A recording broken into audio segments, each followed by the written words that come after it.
first learned to juggle, I only had one goal in mind. Don't drop the ball on stage.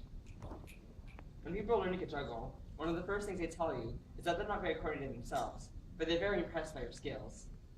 Next, they'll start to ask a series of questions that sound something like this. Can you do 4? They'll ask. Can you do 5? What about clubs or rings, Chinese yo-yos, flower sticks, handstands, backflips? Before you know it, your toys are turned into measuring tape, sizing up your achievements like a resume that puts you out just as interesting as a co-ed a cappella group or a hip-hop dance team.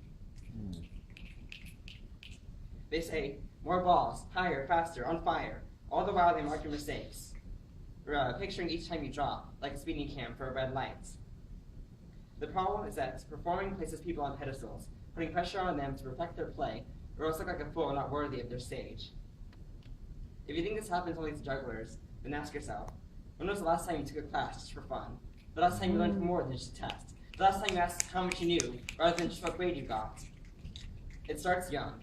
You learn that a cup is you learn that an A- is a cup still empty.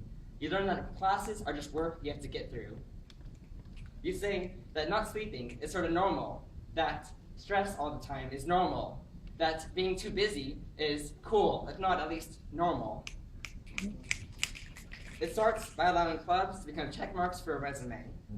It starts by treating classes as obstacles to that major. And it starts by thinking of a degree as little more than a piece of paper that gives you your starter job. At some point, you just have to live with the fact that life has become a race that somehow lost its finish line after grade school. But still, we run. Faster, further, longer. All the while, it's so easy to hide your stress under jokes or drinks or demeaning comments, rather than admit that you might have a problem. We are kids. The problem is simple. We are kids in a nation that takes hard work for granted. Taught that Shakespeare does speak in iambic, pentab meets or that Hey, go ahead, Schmerls.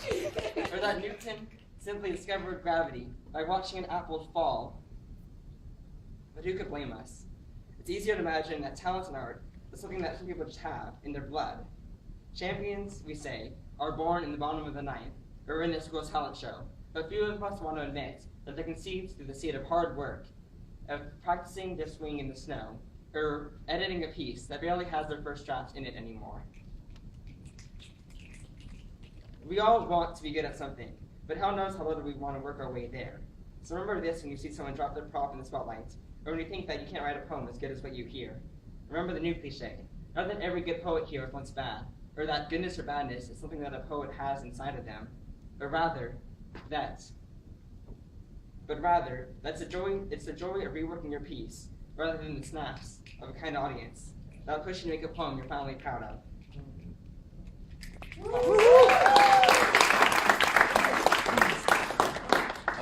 Oh, this is so good. I did learn to juggle because I have naturally good coordination, and I don't practice now to be perfect.